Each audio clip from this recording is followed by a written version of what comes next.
Welcome back to another episode of Gator Diamond Pod, joined by my great co-host Adrian Perez. Adrian, coming off 2 out of 3 win series over Miami, big one, 2 out of 3, so it was 136, an all-time record now. But we had record-setting crowds on Saturday, over 9,000 fans. How was it this weekend out there? Well, it was beautiful, man. First of all, the weather was awesome. The crowd turnout was even better. So you couldn't have asked for a better weekend of baseball there. The crowd Saturday, I posted about it, Chris, like around half an hour before first pitch. I went ahead and posted just as a chance to be a record breaker, right? Because you could tell that, I mean, the stadium was already pretty packed, and there were a bunch of people still coming in. So it was a record breaker. So that's always sweet to have a record breaker. Um, but everything went great, man. Everything except the sweep, which was on the table, Chris. The sweep was on the table. It's Miami like was it primed. was handed, it was handing right towards us for that Yo, sweep. they were primed to get swept this weekend, and we kind of let them off the hook. We'll talk about that a little bit more, but we kind of let them off the hook, and then that turns out to be like a little bummer kind of thing, right? Because it's just human nature, right? Even though you won the series, when you lose the last game, it's always like a little bit of a bummer. So you got to remind yourself, yo, you won the series. We took 2 out of 3. We even went up a spot in the latest D1 polls, right? So you got to just remind yourself of that because just human nature is, you took an L the last game, so you feel down about it. But the positive is what it is. Okay, the Gators beat the series again. Sully's record against the U is what, Chris? You know it like 42 a and 19. 42 and 42 and 19. 19. What is it now as far as series wins? It's like I what, think it's nine out of what the last 10, something like that? 10 out of the last 11 10 out of the last 11, I and think. 7 of the last 8 at home.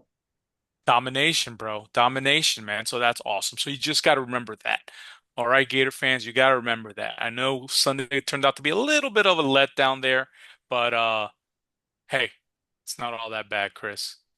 But even with that, it gives us something even more to talk about when it comes to some hitting situations and some pitching Yeah. matchups where we could see maybe some different arms. Maybe we'll have a little bit more once we get more news on Pierce injury on Saturday, then we can kind of shift the rotation if needed. But right now, the rotation set. It's a 56 game series, like I posted on X. It's a marathon. It's not a sprint. You're gonna have hiccups. You gotta be able to flush it, move on to the next week. And you gotta move on to the next week because we got UCF and FAU, which are no slouches in the midweek games, as you'll find out a little bit later. Let's jump right into Stetson. Yeah, played them on Tuesday. It Recap. was played them on Yeah. Tuesday. Recap. It was a really nice. I thought it was a really nice crowd. They talk about it's like usually 70-30 Florida fans there, but Stetson showed up, and I think they said it was around like 65-35 or 60-40. I want to say Florida still, but I mean, the crowd was pretty nice. A lot of great Stetson fans there. Maybe when they saw Kyle Jones come back, they definitely had some words for him in the fifth inning. I remember when he came up and they started booing him.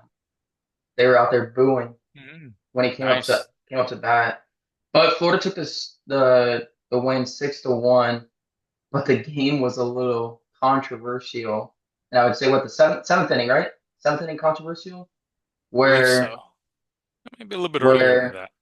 and it was the seventh because Okay. we came up. No, no, no, no. Yeah, yeah. Bottom seven because we ended up scoring. Yeah. I think we ended up scoring 4 runs in the eighth and ninth. It was right after the stop, right after the controversial call, which it's a new year, 2 bags. It's not 1 bag anymore. It's two. There's gonna be some controversial with that. You would think it wouldn't be because 2 bags, 1 bag's right to the runner, 1 bag's right to the player, trying to save injuries out of that.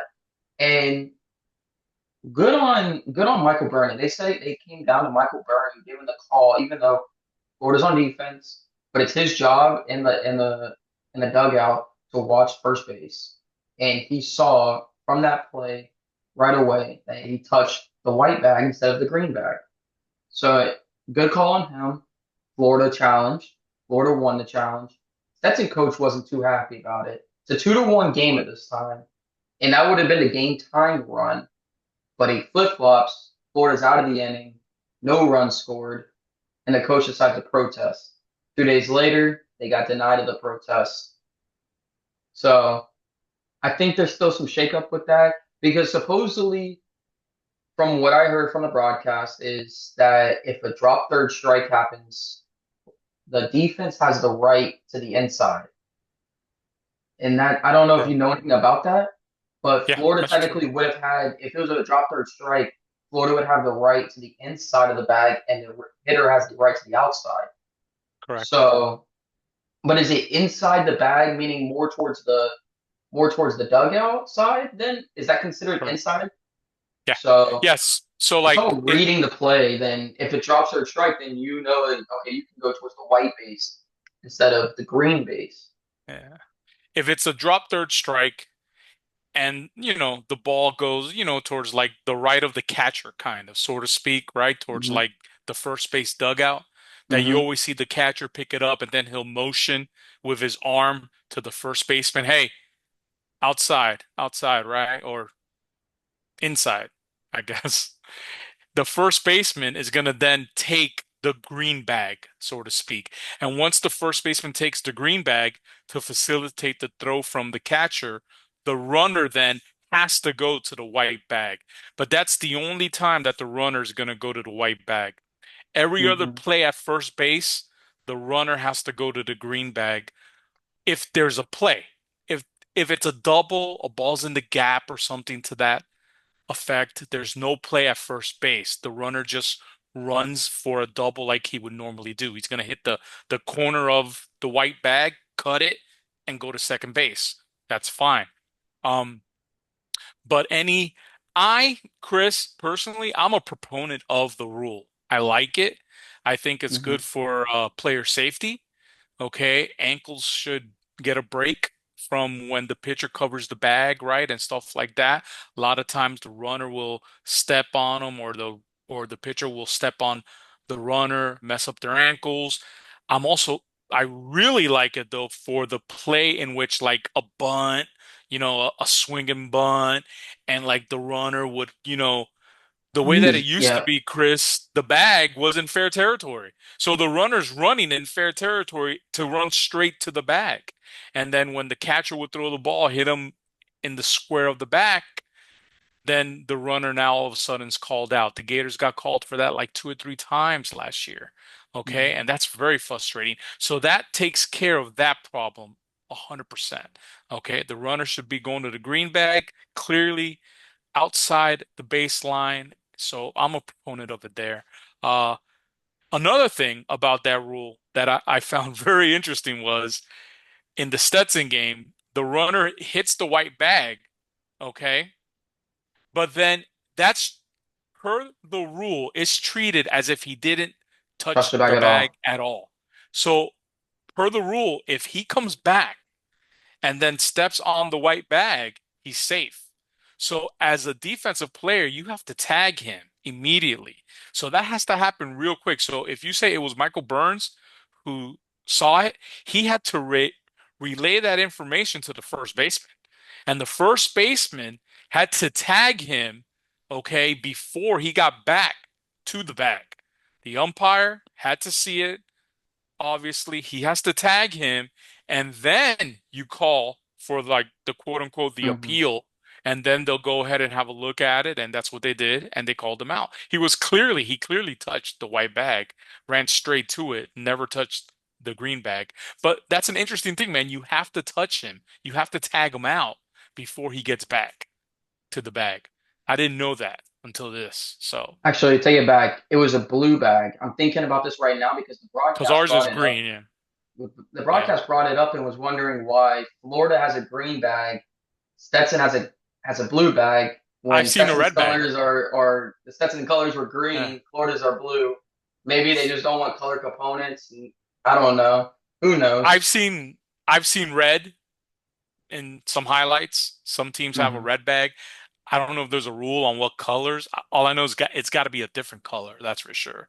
So I think that's the only rule, as long as it's a different color. But yeah, man, I'm a proponent of it. So that was the big controversial play there. I think Billy Barlow had a good outing, Chris. A much better one Hmm. than his first start. He was much more consistent strike thrower, um, and got it done that day, man. Yeah, so the Gators got a big win there against Stetson. Yeah, he went 4 innings, 5 hits, only one earned, 4 strikeouts. He was able to get out of some really nice innings, being able to keep the Gators intact, being able to keep the game close because it was 1-0 through 4 innings. Florida didn't get on the board until the sixth when Brendan Lawson struck out, and it was a 3-2 count, so it was runners on first and second, and they were off on the pitch, and then the catcher threw the ball into the outfield. Shelton took third, Bozier scored, made it 1-1. Sear ended up homering the seventh. Gators took the lead. And pretty much from there, Curlin homered off of Landon Russell, former Gators glove. That play reminded me of that Auburn series back in Yep, when we went to in the Super Regionals where that took us to Omaha when Langford or Langworthy hit I Langworthy. think it was the 3-run homer out to right field and bounced right over the guy's glove. Correct. And with that, College ended up singling in the ninth. Florida ended up winning 6-1. But the guy that I really liked in that game was Aiden King. Aiden King was able to go on the road, true road game for him as a freshman, was able to go 3 innings, no hits, no earned runs, no walks, 4 strikeouts. I mean, he was named SEC Player of the Week. We'll get into a little bit more with him later, but he ended up going 6 1/3 this week, no earned runs, 7 strikeouts. As a freshman, as advertised, he was so low recruiting wise. It's just, you wonder why maybe teams just didn't check him out, scouts. But he definitely slipped under the radar. Florida really got a good one out of him. You can see the star power in him in the next few years. He definitely has the stuff to be an ace at one point in his career. The only thing that's stopping him Well, right now is Liam on Friday. And we'll see if Clemente stays Saturday if he next year, unless Aiden takes that over from him. We'll see more how Clemente is this year. He'll probably end up getting 2 innings out of that, 2 walks, 2 strikeouts. Florida ended up winning this 6-1. Do you really have anything offense, defense, pitching out of this that you want to talk about? just on King, man, he's becoming pretty much one of the most reliable arms on the team, period. Much less out of the bullpen, just on the team. He's quickly becoming one of the most reliable arms on that team, and he's only a freshman in his second, third full week of college baseball. So that's pretty cool. I mean, we could see it in the fall and spring of just how dominant he was. You even scouted about it, where Hmm. he's throwing stuff that's not as a freshman. You don't see this as a freshman, dotting stuff at the knees, being able to get his slider, curveball, in different counts, and being able to work for strikes, being able to get guys out. Looking really good so far. Yesterday's game. Yesterday's game, real quick, I'll just jump to it real fast for this, but the ump was calling the low strike. He wasn't calling the high strike. He was calling the low strike. Oh, did King pitch yesterday or the day before? He No, pitched Saturday. no, I He pitched pitched Saturday Saturday night. when he came in for Pierce. That's right. We're going to talk about that. That ump on that day was calling the low strike. He was not calling the high strike. And King knew that, obviously. And he painted some low fastballs, 95-mile-an-hour fastballs, Mhm. like knee high, right on the lower part of that strike zone. And he was getting that called pretty consistently. But to be able to do that, at with his fastball was pretty good, man. So, I so thought he yeah, was man. going to be able to get Cuvette twice on that same pitch that he struck him out the first time on that outside corner strike, but they ended up calling it out the second time. But ended up, I think he still got him out, but still being able to come in that All right. situation that he did, and we'll get into that a little bit of All right. being able to come in and be able to get the job done. Go UNF, Florida. Florida won 7-6 on a walk-off, wild pitch. Whoops. I couldn't get that out of my mouth. But wild pitch, Brendan Lawson ended up scoring. Florida was up 6-2 in the ninth inning and couldn't get the job done. Well, they got the job done in the ninth, but the pitching couldn't get it done in the ninth. Barbary was pretty much a trio of freshmen getting their debuts, pretty much. Barbary ended up getting his first start of the year, went 2 1/3, 1 hit, 3 walks, 3 strikeouts. We'll give him a break. It's his first start. He could have looked a little bit better. Strike zone wasn't great from him. Florida was I think I posted that it was like 122 pitches and only 54% strike rate. So that's definitely going to have to improve. They're freshmen. They're going to improve at some point. Nico Jansen's looked really good as well. Two and one third, two hits, no earned runs, four strikeouts. McCall Bieber came in. He looked good and then got shaky into that next inning that he came. And then Rodriguez took over, gave up two earned. Menendez has been the guy. He's came in. He's done his job. I thought they should have taken him out after he got hit in the nuts on the ball to the left of the single and then overthrown Bozier and then right in the nuts and then the next guy ended up Hmm. getting a hit. And then Matthew Jenkins ended up giving up some runs in the ninth. And then McDonald ended up getting the win. I thought with this game, could have been a trap going right into the Miami series. Let's look past UNF. They're 6-2 at the time. They're midweek. We're ready to get going with Miami. But we got to just stay focused. Still up 6-2. You blew a little bit in the ninth. But Florida's pitching though performed really well before that ninth inning. Still ended up being able to get the win 7-6. You got to win those games though. You can't just hold your head high, hold your head low when plays go wrong. Be able to stick forward. Gators still got a bunch of hits in that ninth and be able to score a loss and to win the game. I thought we still had composure there. I thought we still looked good. Had 14 hits as a team. You have anything really more from Yeah, the? man. It was good that we got that win. Those midweek wins are going to add up. It's going to be a tough SEC season this year, Chris. It's going to be tough. Okay, a lot of good teams. All you got to do is look at that top 25. Okay, so these midweek games are going to matter big time this year. So it's good that we got that win. I would have liked to have seen, obviously, the pitchers finish that game off, close it out. But Chris, look, man. It's like it was last year with the freshman arms. Freshman pitchers, it's a roller coaster. Not only Mhm. from appearance to appearance, but in the same appearance, it's going to be a roller coaster where they're going to look good for a couple batters and then they'll just lose it. Um, and that's how it is with freshman pitchers.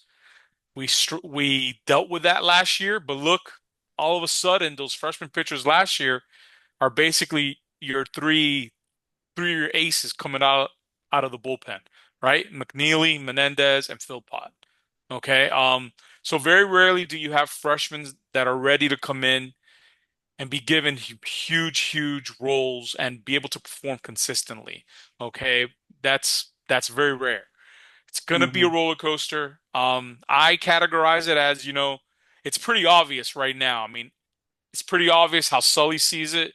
He has his tier one bullpen. Okay, his tier one bullpen consists of We'll get into obviously that. McNeely, Menendez, and Philpott. Then you throw in King in there for now. Okay, for now, obviously King is in that tier one unless he's a starter.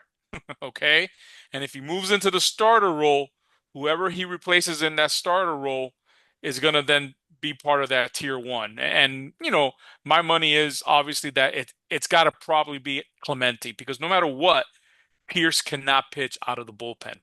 Pierce Right. has to be a starter. We talked about it last year. So if Sully is going to make a move with Clemente at some point, whenever this season, and he wants to make it with King, then Clemente moves into that tier one bullpen group. And then you got the tier two bullpen group, which is obviously led by Nico Janssens, Matthew Jenkins, C-Rod for now, By Miller. I might be like But missing a name or McDonald. two. McDonald, obviously, yeah. I'm And kind then of you could surprised that throw, and then you can McDonald, throw, and then you can throw Barlow in there too if yeah, we're gonna use him. We haven't used him except for on Sunday, but he's usually yeah. your midweek starter right now. But at the same time, he was So used on Sunday in the bullpen. correct.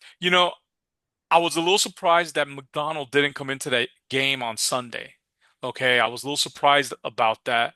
The Gators were only down by 5. I mean, shoot, I'm here jumping into Sunday's game already. Because we're You talking just about the you pitching, want to yeah you want to talk right? Sunday. Um, you know, basically what I'm saying is I think McDonald is going to start either Tuesday or Wednesday. He has him slated to start one of those games because I was really surprised that he didn't bring him in when we were only down 5 runs. And he brought in Gromberg. And now Gromberg, really hasn't pitched much at all, Chris, during the fall. In fact, unless he pitched in the very few innings that I missed of fall ball or in spring more, preseason. I never saw him pitch, not even once during spring, not even one time, Chris. And I Hmm. probably missed maybe about 7 innings of spring ball. So unless he pitched in one of those 7 innings, I never saw him pitch. So that was a little surprising, but we'll get to that later. But I just wanted to discuss that tier one, tier two of that bullpen. And that's why that injury on Saturday to Pierce, having him come out of the game, was so huge. But we'll talk about that. Let's just wrap up North Florida then, real quick. Yeah, there's nothing more really to say. Florida ended up winning. Florida moved to, I think, moved in 9-0 after that game. Um, yeah, let's jump right into Miami. Go for it. Miami, it came in. We talked extensively about the starting matchups, and I thought this weekend's starting matchup performed as expected. Without Pierce being hurt, we'd have loved to see him a little bit more. Clemente felt falling apart in the Sunday game, but I mean, we saw Miami starters, and they looked good. I thought Nick Robert looked good until he started losing it in the fifth. I thought he shut down kind of Florida's lineup a little bit, kind of gave him off when he came in. He gave up 3 earned through 5, but Liam Peterson, he showed up to the occasion. He went 6 innings, 4 hits, 2 earned, only 1 walk. And I want to talk about that in game 2 and 3 real quick, or not now, but when we get into it. And had 7 strikeouts, only 1 hit batter, and that 1 walk, it was an intentional walk. So he really Hmm. didn't walk anybody. It was just an intentional walk. But the guys that really stepped up were Bozier and Heyman, or no, not Heyman, Bozier and Lawson. Lawson went three. Lawson went 2 for 3, and Bozier went 3 for 4. Both homering. Both got us on the board. Florida ended up winning this 6-2. We talked about in the first inning. We saw it happen, and we talked about it on the podcast. Do not let Cuvette beat you. Do not let Ogden beat you. They're two, 3 hole guys, and not let them beat you. First inning, we saw it, and I was like, oh, we might be in for one this weekend if we're gonna let Yeah. them beat us than anybody else. And obviously, it started out with 1-0. Yeah, Florida got it right back in the second, 1-1. Bozier, Lawson homered in the third. Yost fied out in the sixth. Lawson ended up singling, scored a run. They were like, let's change pitchers. All right, nothing better. Lawson just takes it right back to the left field for a RBI single, and then Bozier went to center. Florida ended up winning this game 6-2. Menendez went one inning strong, 3 strikeouts. I thought that was he looked really good, being able to freeze our hitters. And I saw David Rosenberg post that he was wondering what we were talking about on accurate velos. Last year, I only saw him 89, 91. I never saw him consistently 92, 93, 94. Consistently last year. And even being in Oklahoma City, I only went to the one series in Oklahoma City and Oklahoma State, and he was still 89, 91 there, but his breaking ball was disgusting. And now he's up to 95, 96 consistent. I mean, I had to do with transformation of his body and being able to just get into a throwing program over the summer. I'm not sure how much he pitched over summer, too. And with that, McNeely came in, 1 inning strong, no runs. Phil Pot, there you go. Your tier one. Friday night looks like your tier one. You brought in Liam, then you went to Frank, then you went to Menendez, or no, then you went to McNeely, then you went to Phil Pot. There you go. 1-1-1. Liam gives you 6. Liam could have gave you 7. He could have gave you 7 if we did not have that 27 pitch first inning. I think that first inning, he was pitching really well. Guys were just staying on top. Just a tick on that fastball, being able to foul off the off speed. But he's able to stay able to get out of that inning. But I think if he doesn't have a long pitch inning, that I think he goes 7 that game. Yeah, man, he really did a good job of grinding that performance out because the way it started in that first inning, you pretty much thought he wasn't going to be long for that game and that was going to really put the Gators behind the 8 ball for the rest of that weekend, right? But he grinded it out.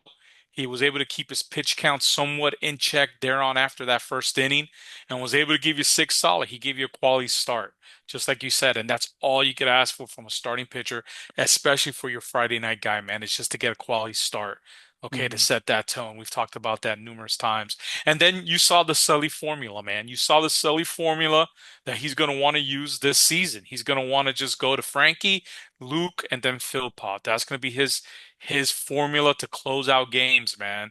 Um, and in a weekend series, you could do that, you know, two whole games. But it's that third game and stuff like that that's where you mix and match that you hope a starter gives you seven, or that's when you could go ahead and bring in Aiden King also to mix in a couple 2 or 3 innings here and there, especially in the high leverage type of situations. Um, and that's where we fell short this weekend, and that's what we'll talk about when we get to Saturday. But Bozer and Lawson, real quick, man, two really big home runs, number one, and then they also had two big two-out base hits for Hmm. RBIs also. So they were just two big clutch hitting stars for that game. Um, Good team win, and it's a good way to start the series, man. Get that win. Yeah, no doubt. Yeah, let's jump right into Saturday. Pierce only went 2 2/3, ended up having a blister on his finger, but no better than Aiden King coming in, giving you 3 1/3, 1 hit, 0 earned, 1 walk, 3 strikeouts. Stripling got the start, going 3 for 3. Heyman finally got it. You think he finally got it going. He was finally seeing the balls right. He went 2 for 3. He went 2 for 4 with 2 homers and 4 RBIs, being able to extend the Gators' lead after Cuvette homered in that eighth inning and being able to get a game 6-2 and then or 4-2, and then Heyman came back in the eighth and made it 6-2. I just want to talk about that home run by Cuvette real quick. Pitching from the third inning of game one to the eighth inning of game two, Florida held Miami scoreless for 13 straight innings. Shows you the staff that it can be when pitching is dominant. When you got the guys, when you got the tier one guys going, and you got people pitching, Florida's dominant. Florida can be dominant. And you just run into some of those problems on Sunday that we had. And we'll get into that. But what were you gonna say? I see you're about to talk. Well, they yes, they could be dominant. Yes, yes. But but that's not a good Miami team, Chris. Okay, Mm, make no mistake about it. Okay, those three starting pitchers are good. They're gonna keep them in ball games, and any wins that they have will be because of those three starters. But teams are gonna continue to pitch around Cuvée. Nobody else in that lineup really scared me the whole weekend. Nobody. Did anybody else hit a home run? Now we know it's not all about the long ball, but was there any other home run besides that no. Cuvée one? I don't think And so. really, was any of them able to catch up to the fastball? I think they were a tick They were behind getting blown every out. every single pitcher we had. They were a tick behind. They King, were picked, yeah, they were picked 14 out of 16 in the ACC. I don't see that as a regional team. They're not going to be a regional team, Chris. I'll tell you right now. And they're borderline whether or not they even make the ACC tournament. I think it's just like us, where I think the bottom, I think 3 or 4 teams don't make the ACC tournament, something to that effect. I think they're borderline. So we'll see. So that's not a good team. Okay. Uh, that's why it's a little frustrating that you had that sweep on the table and you just missed out on it. But yeah, but the Gators, us ourselves, have a somewhat small margin for error this year also, and you hmm saw it this weekend. Okay, so yeah, but we were pretty dominant with the pitching during that time frame for sure. I think Miami though, their Friday Saturday, they have. I will give them credit. They do have a pretty staggering, pretty good Friday Well, Saturday. I think Griffin Huggis is yeah, probably one of their best pitchers I've seen in a while from Miami. I mean, he'll give you Hugless. five. Is it Huggis or is it Hugis? It's whatever. Griffin Hugis. I think I Hughless. mean, You know who he reminded me of, Chris?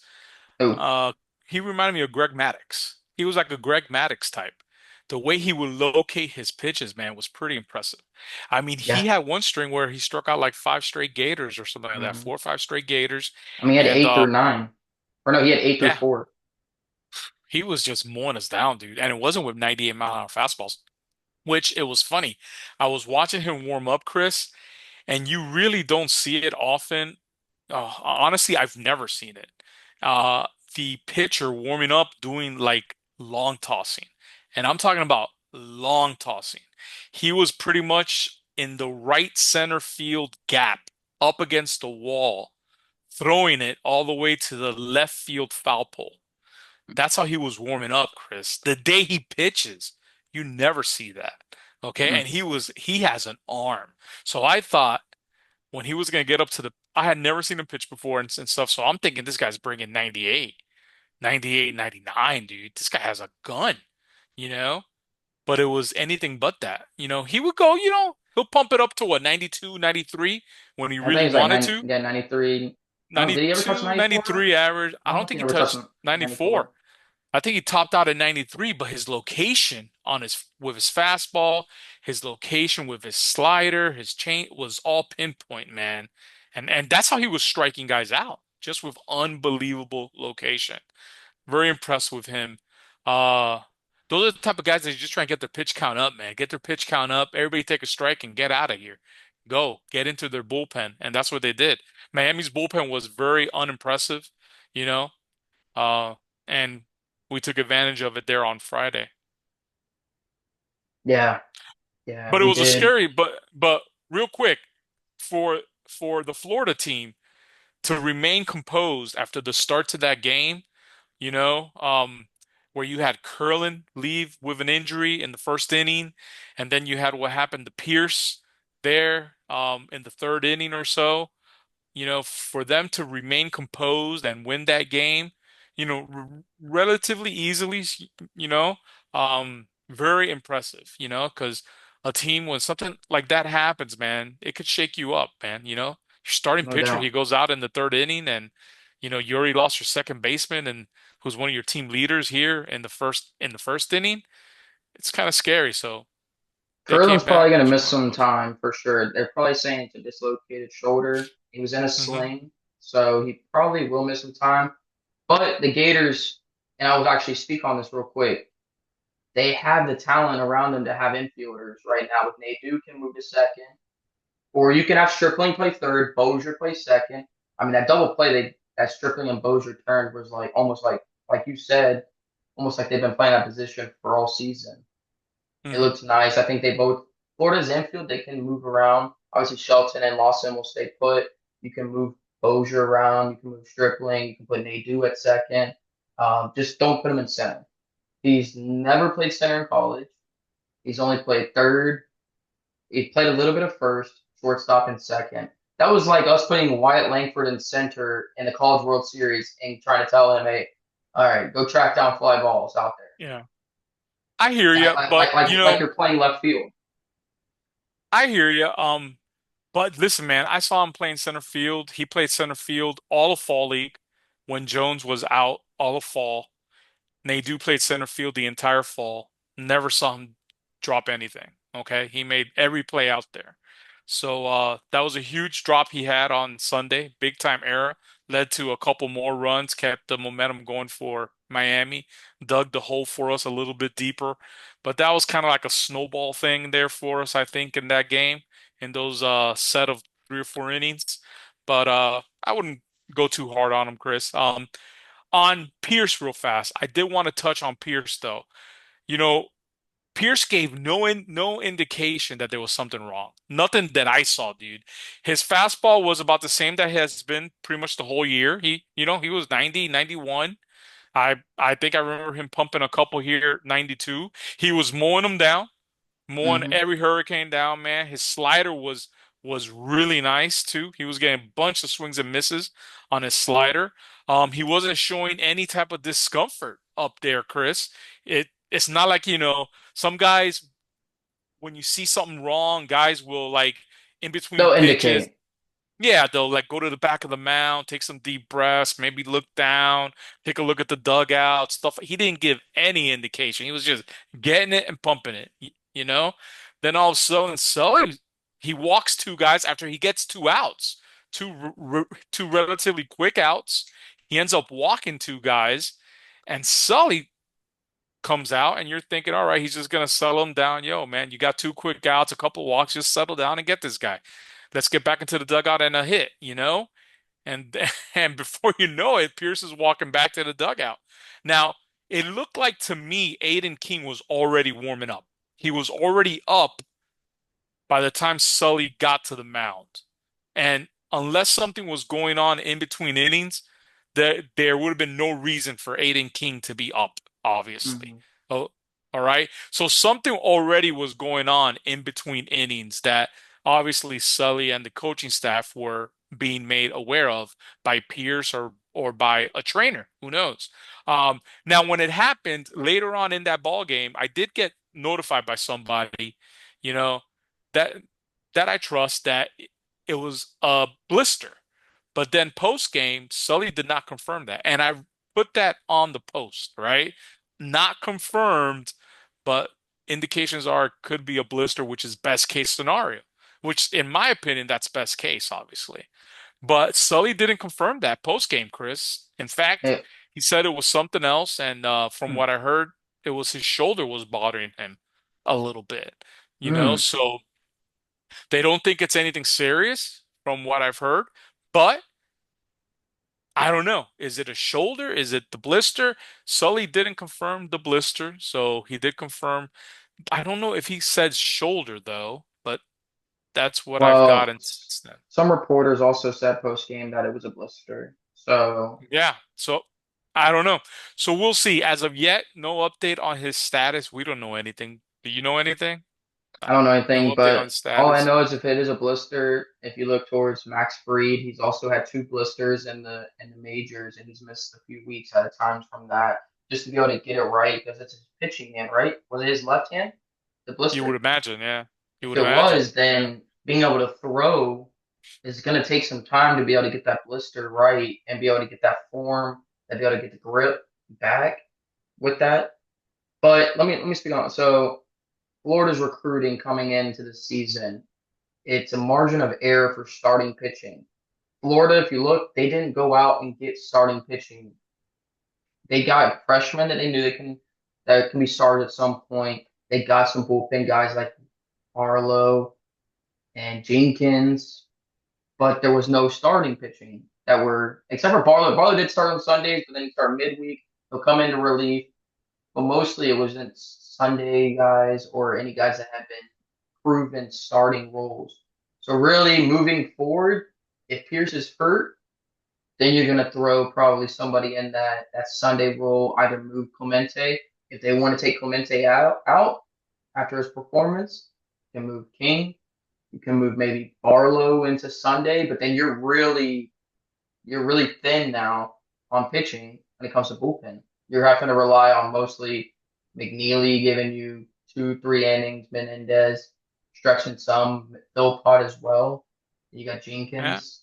Some of the I think you're freshmen are starting. just gonna have to grow up, man. Some of these Yep. freshmen are just gonna have to grow up quick, And man. they're gonna And grow up fast because this and happened at the beginning of the season. It's not like the middle of the season where they're already in form a little bit. This is the third weekend of the year. You're gonna start correct. growing up quick.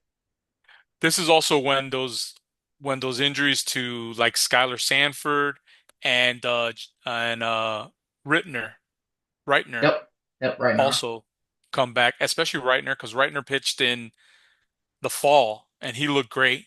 He looked great. He would have been in the mix. He would have been in the mix for those midweeks. He would have been in the mix coming out of the bullpen, throwing some big innings. He was looking really good in fall, Chris. So Hmm. this is when those injuries kind of come back, and hurt you a little bit. But hopefully, cross your fingers that Pierce comes back fine sooner rather than later. We'll see this weekend. I won't be surprised if there's some movement going on this weekend, and we'll talk about that why, right? Harvard has a lot to do with that. But also, real quick, Aiden King, to come into that situation, Chris, on a big weekend, the biggest weekend so far, obviously UM coming into town and stuff, rivalry weekend. He gets all of a sudden called upon to come in to that situation in the third inning. He's got Against runners on who? first and second, Cuvée up. and he strikes him out right off the bat. He struck out Cuvée, their best hitter by far, and then he gives you three solid innings, man. I mean, geez, pitcher of the week in the SEC, and there you for a go. reason. That was so impressive, man. So impressive what he did there, dude. And you can see the tier one pitching again in the Saturday where King went 3 1/3. Then he goes to Frank. Then he goes to Luke and Philpott. McNeely obviously didn't. He was already seen on Friday. Probably didn't give his best stuff. They took him. They yanked him quick, and Philpott came in and got you a 4 out save. Being able to get three Yeah, strikeouts, I thought he's been looking really good. Being able to come back into form, he's taking out that fastball up there now. yeah. I think Well, Florida's starting to set up their bullpen with that. There you go. yeah. Well, two things. The formula, the Sully formula again, right? You had Frankie, McNeely, and Philpott come in to close out that ball game again. That's the formula. And then also, I don't want to overshadow, Luke's performance overshadowed a little bit, obviously, Landon Stripling, okay? Landon went 3 for 3. Three He for had a three. base on ball, a double. He scored 2 runs and had an RBI. All right, so he had a really, really big ball game. Um, he's finding barrels, Chris. He's pretty much barreling in almost every at bat. He's barreling up that baseball. Even outs that he's making, they're like lasers out to like left center field that are being run down and stuff like that, or he's hitting it like 5 feet short of the wall. So he's barreling up everything, man. Landon Stripling's taking advantage of his opportunity, and right now, Chris, I would find it hard to get him out of the lineup right now, man. And with the situation with Curlin, it's pretty much natural right now just to have him at third base and move Bobby Bozer over to second. So Hmm. you're probably going to see Landon Stripling in the lineup moving forward for the foreseeable future here. Yeah, Stripling and Heyman combined for 5 for 7 in that game with 5 RBIs. Florida scored 6 RBIs. They had 9 hits. 5 of the 9 hits came from those two. Thought they had definitely a really good Saturday when Florida took the series. Was able to move to now what I think we forgot the stat, but I think it's Florida's won 23 of the last 31 games against Miami. Cool. Pretty dominant stat. Well, let's go to Moving into game three, man. some here, you know what? You've been waiting to talk about this, and I'll let you talk about a little bit more on What's Sunday. that? What's Sunday's more. I wasn't able. I'll just say right now, I was not able to watch the game. I was only able to follow the game because I had a lot of casework, work calls. Have to go into work. Have to stay later. Actually, I almost had to stay later on Saturday. We had to do to resist arrest. So that case was almost, but I got home just in time to start the game. So I was glad for that. Yeah, go ahead. We'll let you Game three? run the Now listen, performance. man. Game three is going to be quick because we want to get into Florida Atlantic and UCF as well as Harvard.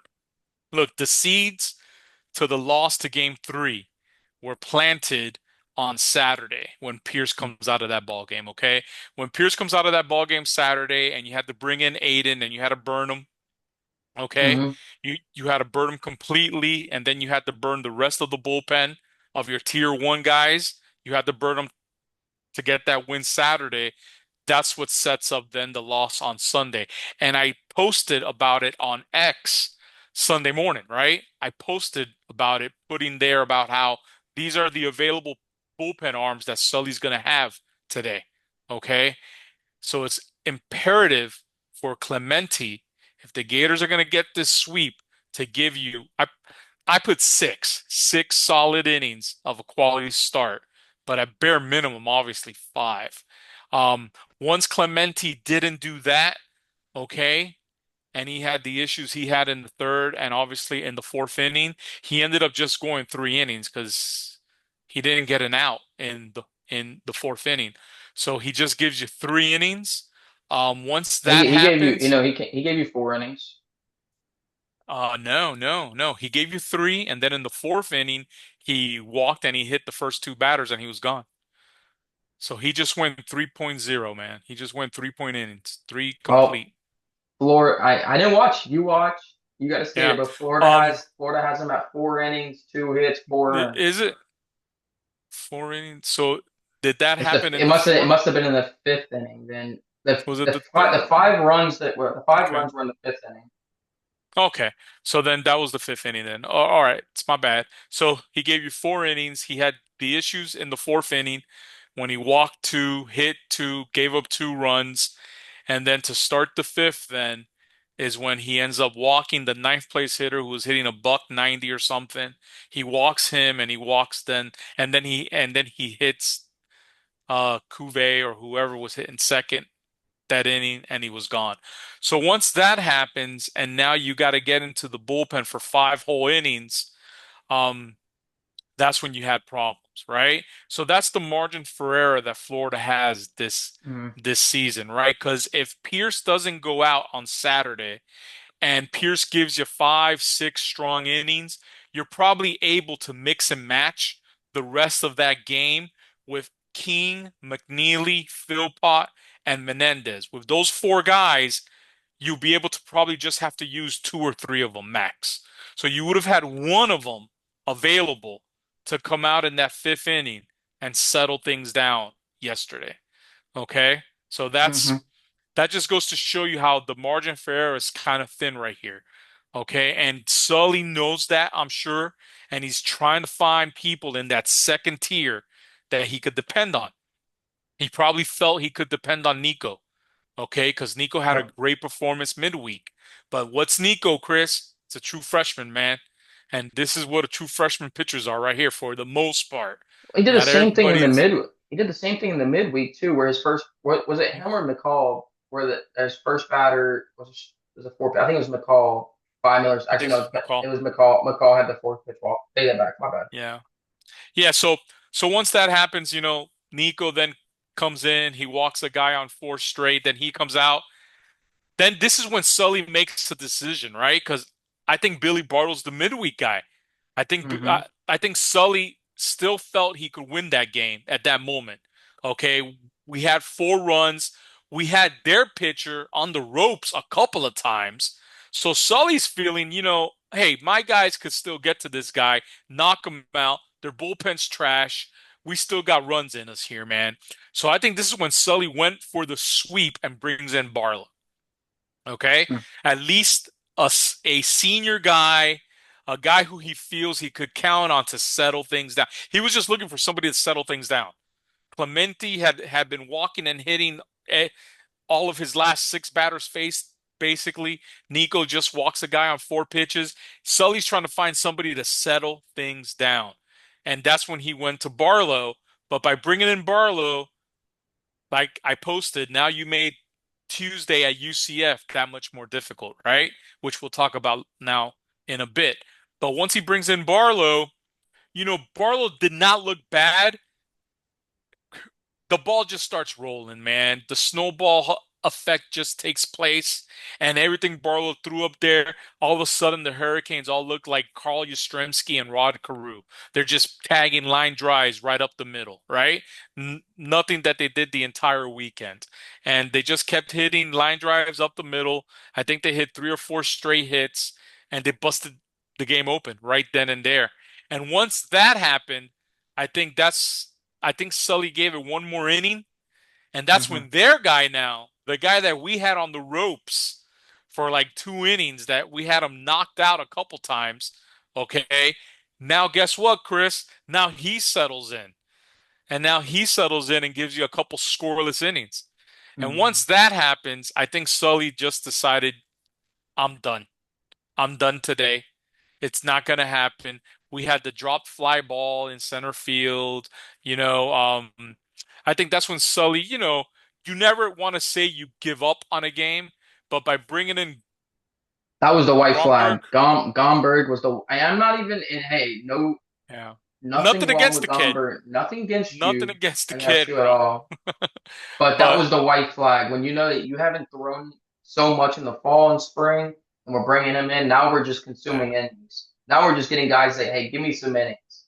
Just give me yeah. innings now. Just get me over with So this game. exactly, yeah, and that's when he kind of waved the white flag, kind of like you said, and then he had to end up using C-Rod a little bit just because Gromberg was ineffective. It was going to get really ugly.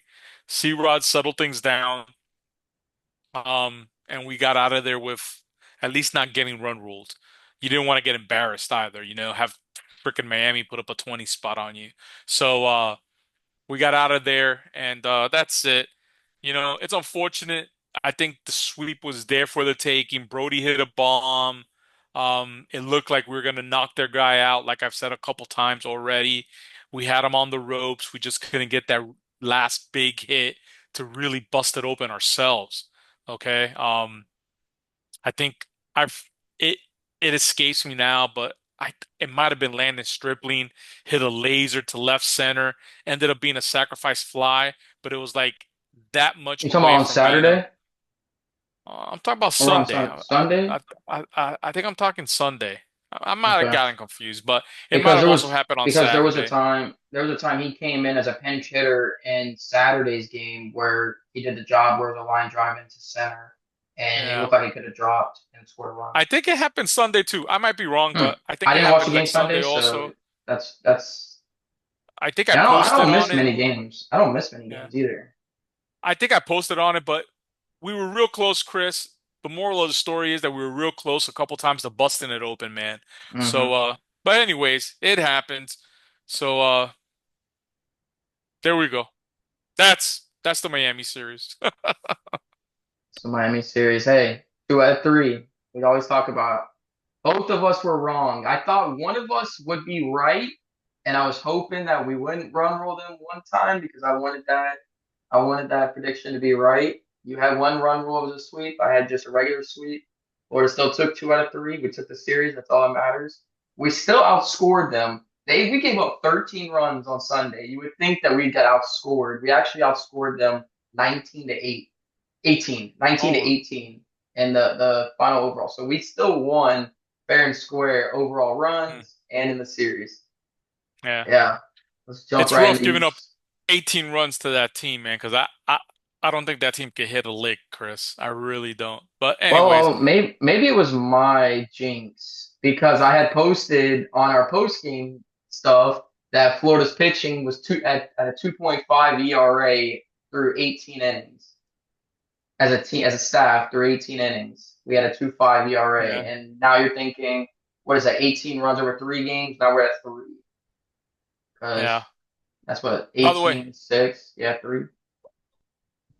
by the Or way, no, 8. No, 8. No, no, Is it's a Cuvée 6 draft ERA. yeah, is Cuvée draft eligible as a sophomore? Do you know? Let me look into that because that might be. Let's throw some. Let's throw some. If you could find that real quick, let me Yeah, know let's. because I I gotta tell you, man, he's a good candidate to hit the portal next year if Miami ends up just firing the coach and getting rid of the whole staff, man. Because Next if they don't year. make the regionals, if they don't make a regional this year, they might clean house there, and he might be a good candidate for the portal, man. He's a good hitter, Chris. He's a good player. He made every play at third base. When he hits, he reminds me a little bit from the right hand side of. You're gonna think I'm crazy, but he reminds me a little bit of Wyatt Langford, man. The Hmm. way that he stands at the plate, the way that he hits, how hard he hits the ball. He reminds me a little bit of Wyatt up there. So I would love to have him on the Gators next year, Chris. I ain't gonna lie, man. But anyways, that's the Mm, Miami series. While you're still why? looking at that, He might let me not talk. be. He's You might, not gonna be. He's 19 and 9 months right now, so he's not gonna be draft eligible this year. okay. So Yeah, okay. So he. he's not draft eligible, so that's good. That means that maybe next year he'll look into hitting the portal. Uh, but let's move on, man. Listen, Chris. The next 6 games, okay, that the Florida Gators are playing, all right, is going to be UCF on Tuesday, FAU on Wednesday. Then you got Harvard in the weekend, and then you got Florida State on Tuesday of next week. That's it. You go now to the one game starting not this week, not Ooh, not the week that we're in, but the next week we have only one midweek game now because it's SEC time. So, and then we go to Tennessee, by the way.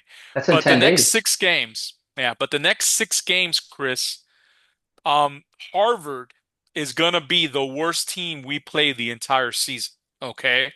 Yeah. They're Friday, Saturday, and Sunday. I mean, this would be a great time when you wish you could rotate, flip-flop your pitching.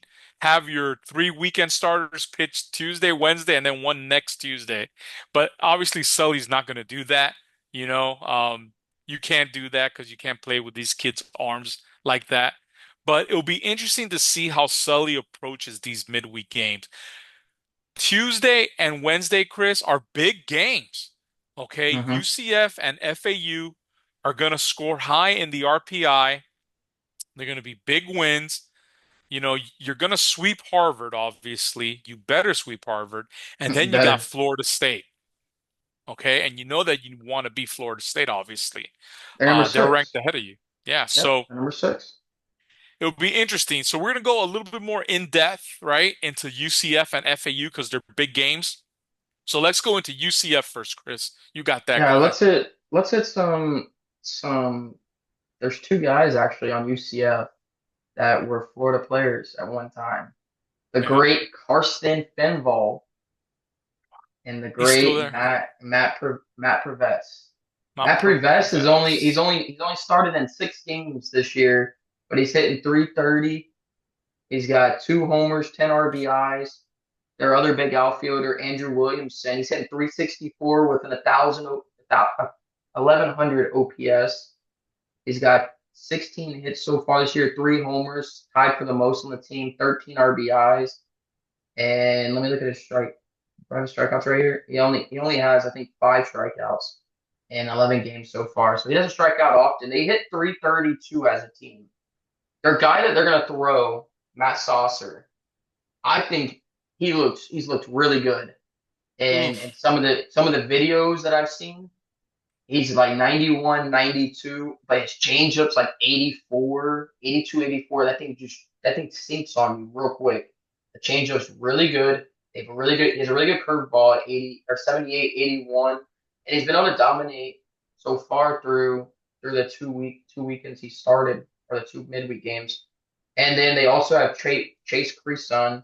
He's hitting 375 with 5 RBIs, and he's slugging 406. And then Eden Espinal hitting 522 with 11 hits or 11 runs, 12 hits, one double, one homer, 5 RBIs, slugging almost 700.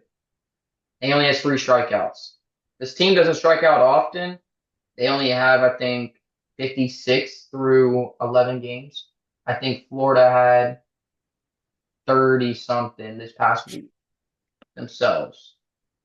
This team doesn't strike out often. They're 8-3. They've already played FAU. The team we're about to play on Wednesday. 2-1 game. It's also looked really good in that game as well. I think this ain't no slouch. This is another true road game. We're going to UCF. Oh It's no. going to be a Mardi Gras trivia night, week number 3 of trivia for them. I'm just going to throw that out there. They're selling some stuff out there that they want fans to come to, and you got Mardi Gras, so it's going to be a big Tuesday game, I think. What's their record, Chris, again? 8-3. So they're 8-3, and they're playing out of the Big 12, right? Obviously, Mm-hmm. they're Big playing 12. out of the Big 12. And they're six Okay. and two at home, so they have 2 losses at home. They've beaten Missouri, but Missouri has not looked great this year at all so No, far. no, So they I haven't don't looked good. even consider that. They lost to Bryant 5-3. They've actually lost to FAU twice, 4-3. Hmm. Am I mistaken? I No, thought they once, lost two to once. one. They've lost. They only played FAU once. Okay, my mistake. I thought it was 2-1. That's on me. Yeah. So they lost 4-3. Still a 1-run game.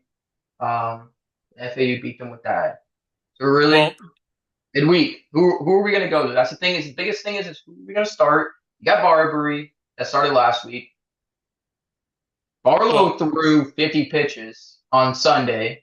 I don't think he's. What do you give him a strict pitch count? no. I think, well, first of all, UCF came in last year, came into Condren and put a thumping on us, man. I don't have Yeah. the score in front of me last year, but they batted us around pretty good, dude, last year. So they got a good team. This is a regional team. You know, they made the regionals last year. They'll probably make the regionals again this year for sure. So it's gonna be a tough game, man, and it's a good win to have. It'll be a good one for the RPI. I think that McDonald's gonna get the start. I don't see any way he doesn't. I think that's why they didn't bring him in on Sunday. Did he pitch at all this past weekend? He didn't pitch at all. So I think it's going to No, be Caden McDonald's he pitched on start. Thursday. No, no, no. Yeah. Yeah. No. What Yeah, do you mean Thursday? They didn't play Thursday. no, Wednesday. Wednesday. I meant He Wednesday. pitched It's Wednesday. Thursday. Yeah. Yeah. It's Thursday He for didn't me. Just for you, for you, yeah. for you. I'm talking So about the weekend though, Chris.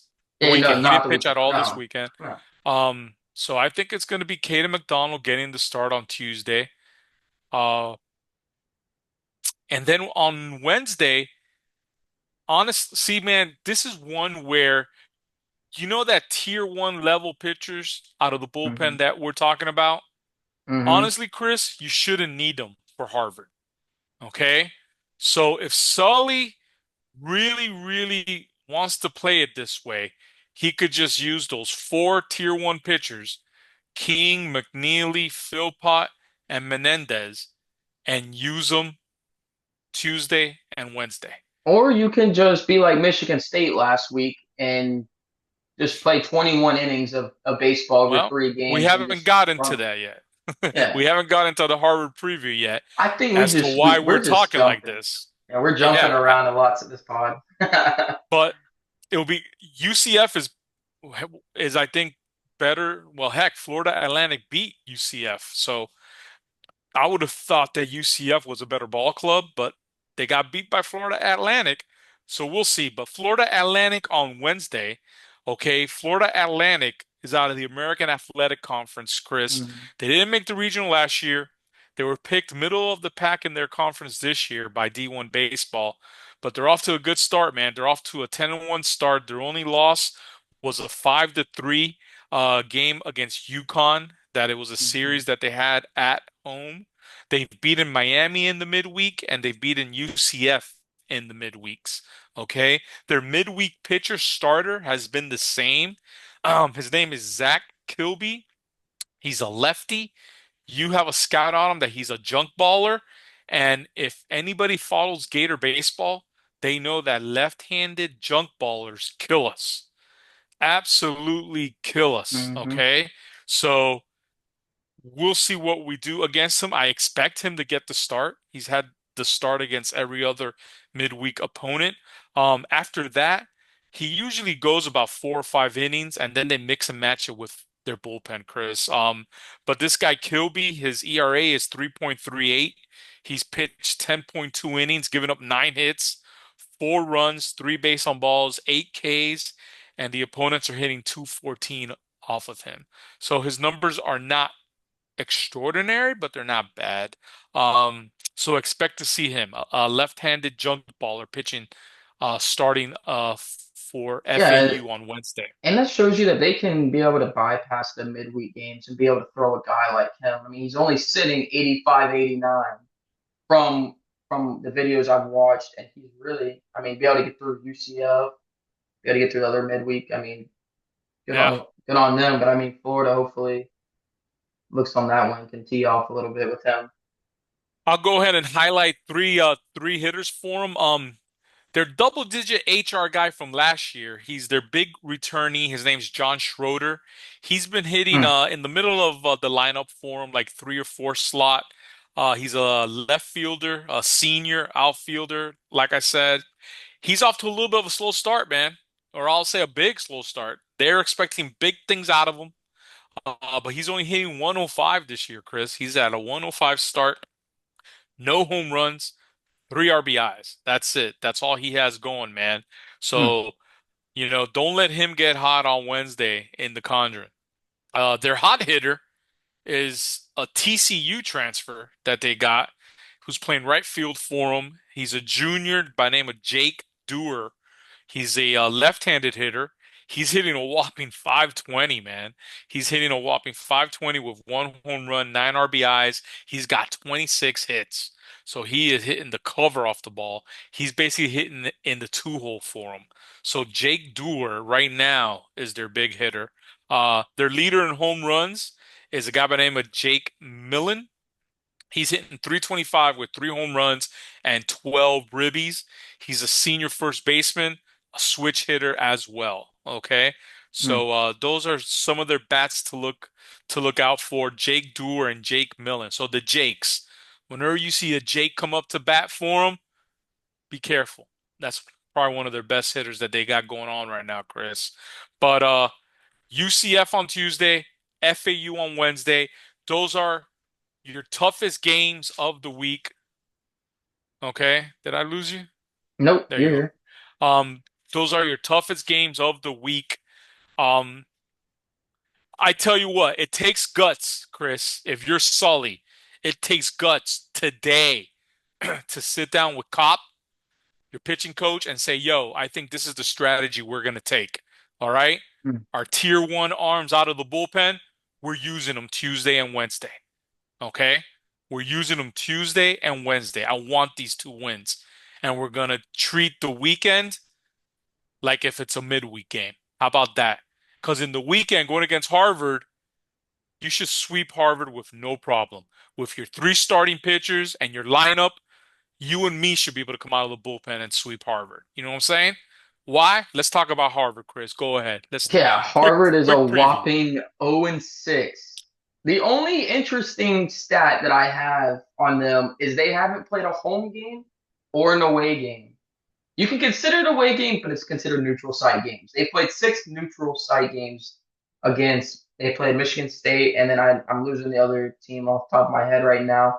But let's just get into some pitching that they have. The guys they've used a little bit of different each, but they went mostly with Charlie Bergsman, Gio Colasanti, and Andrew Abler. Do you want me to read off some of these stats that I see on their ERA right now? Their best Bring it, guy has bring a it.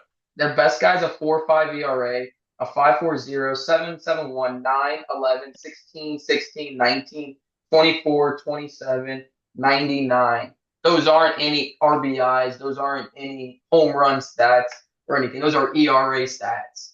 They're a whopping 12.31 ERA, and teams' other ERA is 3.38. They really don't have any great pitching so far that we've seen. There's not much to really talk. There's only 3 guys that we've seen that consistently came out from them. Gio Casalti has started 1 game, and the other time he came out of the bullpen, kind of like when we saw with Dayton, with Aiden Tran. He didn't even pitch against us with Dayton, but they kind of move it around. So who knows? Bergsma has started 1 game. The only guy that started actually 2. Well, actually, let me talk. Truman Pauly is another guy. He's a 5.40 ERA, 10 innings, 6 earned, 11 strikeouts. He's probably one of the other guys you'll see another arm from them. But yeah, a team ERA of 12.31, 0 and 6 12 so point far, 3-1. 12.31. Oof. What are these guys, Chris? Righties, lefties, the Friday, Saturday, Sunday guys that they have? Righties. They're all righties? Hmm. Okay, so even if they're soft tossers, at least there's not a soft tossing lefty. Right, Chris, exactly. this is one of those games. This is like Florida on the football field playing like, Sacred Heart. Okay? This is when you get healthy. Okay? This is when you have the quarterback go out there, throw for 250, 6 touchdown passes, like in the old Spurrier days, especially, or when Urban was doing his thing. Billy likes to run that conservative Hmm. type of offense. He probably is never going to blow anybody out like that. But back in the day, when like Sacred Heart would come in here or something like that, Hmm. Spur by like the second quarter had already 50 points up on the board. This is kind of like that. Okay. Let me talk about some hitters. 0 and 6, like you said, they're in the What's their Ivy team League, ERA? Harvard. What's their team average? Their their team batting average is about 230. So at least it's above the Mendoza line. At least it's above 200. They only have 6 home runs total the whole year. Um, their leadoff guy is their only really returning player with any type of real experience. His name's George Cooper. He's a senior, plays second base, right-handed hitter. He's hitting 250, 1 home run, 7 RBIs. The other guy that I'll spotlight is a young man by the name of Jordan Kang. He's a junior third baseman, also a right-handed hitter. He's their leading hitter and their leading home run hitter. He's hitting 333 with two Mm, home runs, 4 RBIs. Okay. They have 2 guys hitting above 300. Everybody else is 2 to 240, and everybody else is under 200 in their starting nine, so to mm. speak. Um, so like I said. This is now we don't know if Pierce is going to pitch, right? So let's talk about strategy now. If you're Sully, um, if Pierce has anything wrong, even a little bit, if even if he's 99%, I imagine he's not going to pitch. Mm. Okay? So Just I given all his expect, injuries. yeah, I don't expect to see Pierce this Hmm. weekend. So Sully probably knows that now. Okay? So he's got to already determine, right, who he's going to start in his place, how he's going to work that rotation. Um, I hope it's not using Aiden King, to be honest with you, because I think Aiden King will be much better utilized to get wins on Tuesday and Wednesday. And then if you really want to play your cards right, Chris, you bring Aiden King next Tuesday against Florida State to start that game. Okay? Mm. That's how you win these midweek games, man. Or give yourself the best shot. Because if Aiden King starts on Tuesday against Florida State, let's say you go 5 innings with him. Is he still good for like Sunday at at, at Tennessee? That's what, Wednesday, You said Thursday, Friday Friday. or Yeah, so Saturday? Tuesday you start him at Florida State. You Hmm. get 5 innings. Put him on a pitch count, probably 70 pitches. You think he's Okay. good for Sunday against Tennessee Yeah, to of come out of the course. pen? But then you look at the next week and he's not gonna. Well, It yeah. depends on I pitch mean, count, of course. obviously, then Sunday, if you bring him in Sunday against Tennessee out of the bullpen, then he's burned all the way until next weekend, obviously, the following weekend. So I think those are things that Sully's going to be weighing to see what type of strategy he uses to give Hmm. himself the best, put himself in the best position to win these midweek games. It's not the weekend game this week, okay? You Well, should and not yeah, have any trouble with Harvard. especially as an RPI level, you need these games. You want to win these Yes, games. this is when you need the offense this weekend to put up. Guys, one thing I don't think you and me talked about, they got swept by Michigan State this past weekend. Harvard Mm. did, and every game was a run rule game by That's why I Michigan said State. only 20. I said they only played 21 innings this weekend. Yeah, correct. We forgot to Yeah. talk about it then later. Run rule sweep by Michigan State this past weekend. Hmm. So the Gator offense has to put in a minimum 10 to 15 runs each game. So Hmm. you should be able to finish off these games, okay, with the latter part of your bullpen. Right. Okay, and I'm talking, and I don't want to disrespect anybody, but I'm talking about guys that we haven't seen yet, like a Felix Ong, okay, a Montes de Oca, okay, guys Hmm. like that should be able to get some pitching time this weekend. Okay, Okay. if you're Sully, that's what you have to plan for, man. Your hitters have. This is a team sport. This ain't tennis, Chris. This is a team Hmm. sport. All right.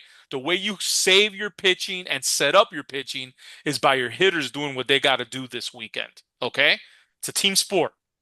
Okay. Pitchers play off hitters, hitters play off the pitchers.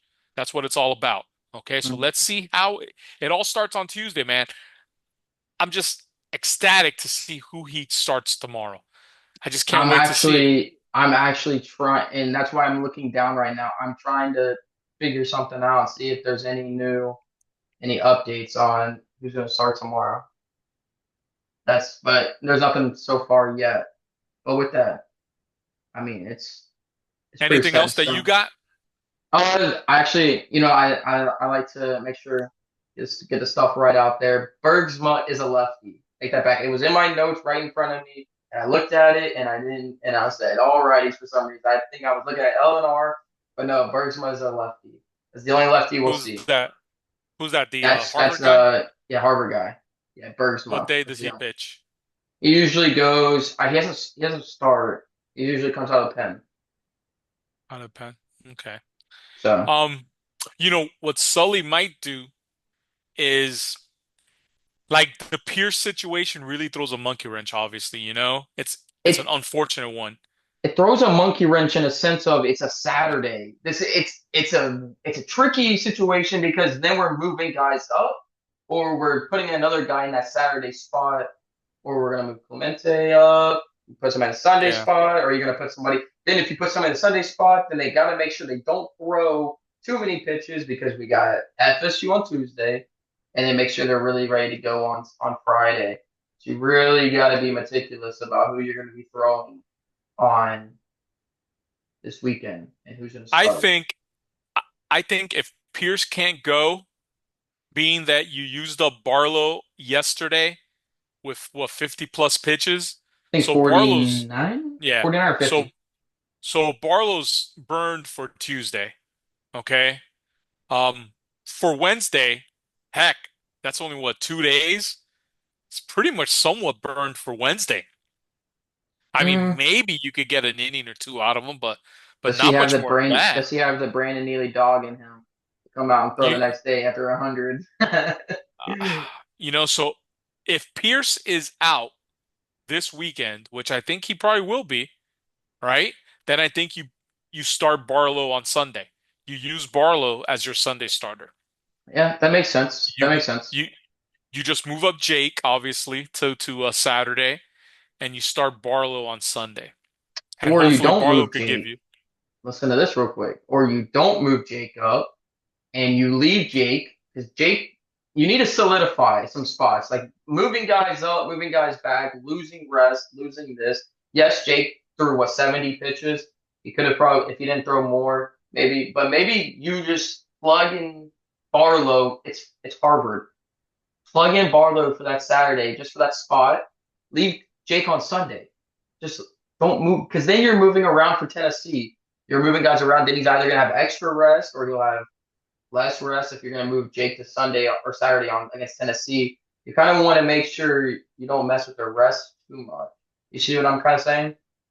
Eh, A little it's bit. only 1 day. I don't think that's too big of a big deal. It's only a 1 day thing. Is there really a big difference between 6 and 7 days rest? I don't see it. I don't even. I only see it more in the pros. You see more of the guys that they don't get their exact rest. They're due for a bad start. 1 day less Yeah, rest. They're down for. I don't know. I think we'll when see. it comes down to it, when it comes to postseason play, you're gonna have to be ready to go. You're gonna Yeah. have to be ready Um, to throw. huh. I just don't know. I mean, We'll I'm not just saying if this was saying we're playing like if we're playing Miami this week, Pierce had gotten hurt against Harvard last week, then I would say let's move Jake up to Saturday or Friday, Saturday. Let's make sure we get those 2 games. This is Harvard. This is Harvard we're talking about here. This isn't well, Bar. It's either going to be Barlow going on quote unquote short rest, or it's going to be Jake, right? Because Barlow pitched yesterday too, so one of them's got to go Saturday. So one of them's well, got to short throw rest, yeah. Saturday. So you Well, know, strict. It could be a strict pitch count too. Make him only give you five, maybe I don't know, 4 innings, five and innings, it might maybe. not matter. It might not matter. Why Like I not? said, if the offense puts up 10, 15 runs in the first 4 or 5 innings, then it's not going to really matter then, because then Exactly. you're looking at 7 inning ball games and you might have a pitcher almost pitch a complete game probably. Liam Yeah, could give you that 7 innings. speaks. There I we go, mean, right there. I was about to bring you that up real think, quick as a question. Go ahead. yeah, because you think that Liam could handle these Harvard hitters just with straight fastballs for 7 innings? Probably so, man. And Jake Clemente also. He just has to throw strikes. Jake was looking dominant the first 3 innings there. He was looking good. And then he just went off the rails there in the fourth inning, and then obviously in the fifth inning, the first two hitters. But he was looking dominant, man. His fastball was riding in on righties and stuff, and then he just lost it. So unfortunate. And I think that's where fans. I think we need to take a little step back on Jake. I think Jake just lost it after that game. He just didn't have a feel. It happens. Games like that happen. We can't look at this and if this happens again against Harvard, let's start talking then. Then we have a whole week to prepare for Tennessee. I think Jake's still fine. I think right now he stays in the lineup, he stays in the rotation. He's not getting taken out. I mean, he looked dominant for 3 innings. It was his self, and then he just lost it. Yeah. Just Well, he lost it in needs the to fourth find inning. it because Fine, quit it. Of course. if he has a performance like that against Harvard Then we're and talking about a new Pierce starter.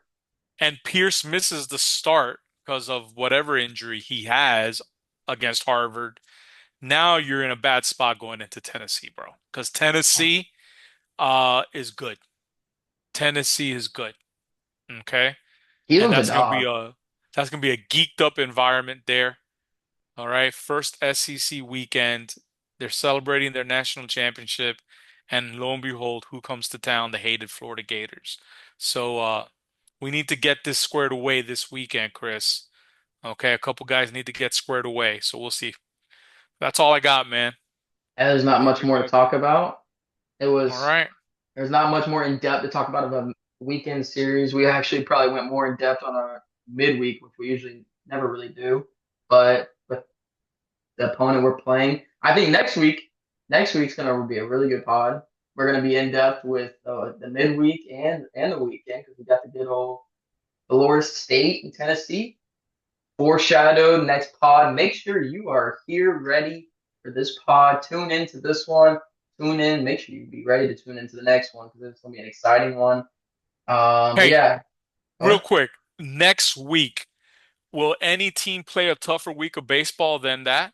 I don't Florida think so. State and We're then we're Tennessee? literally playing the number 6 team in the country, and Yeah, then we're the number playing six and the the number two. quote unquote number 2 team in the country. But if you look at stats, and I'm analytical, Tennessee Number one, all right? Tennessee weighs higher than them. They have better OPS. They have better they have better Yeah. average, team ERA. Pretty much everything sets the tone being better. I just don't know how D1 baseball will, and LSU as number 1 and Tennessee at number 2. But hey, Tennessee number 2. By the time next week, Tennessee could be number 1, and FSU could move up. We could move up, but right now it's number 6 versus number 2, or no, number 7 versus number 2, number 6 versus number 7 If next I week. tell you right now, Florida State, Tennessee, Tennessee, Tennessee, those four games, Gators go 2-2. Would you take it? Yeah, I take that I would 100%. take it. I But would take it. we're talking about 2-2. We're talking about making sure 2-2 means we take the Florida State and at least one from Tennessee, or are you saying lose Tennessee I and don't care, man. 2-2. Just go 2-2 in those four games. Any yeah, combination. I'll pose I'll this to take you it real right now. quick. Would you take an FSU loss in a weekend series against over, or would you take? How would you take it if we lost FSU, but we take 2 out of 3 from Tennessee? I would prefer that. Yeah, I would Of prefer that course. because it's in conference, obviously. But just 2-2 in those four games, I would take it right now. Any Yeah. combination. Well, with the state of I the have a hitting and preference. pitching right now, I think it would look good. Preference for me would be 4-0. It's- That's That's just gonna that's just be. I'm that's telling definitely you, tough. it's gonna be the toughest weekend of baseball that any team will have all year. And Final and I'm tough, pretty I don't know. sure and I'm pretty sure when we play FSU again, we play another top ranked team. If I don't have it off the top of my head, but I'm pretty sure we have another top ranked team Yeah, coming it's the into SEC. town. I think, but it's SEC. That's how it is.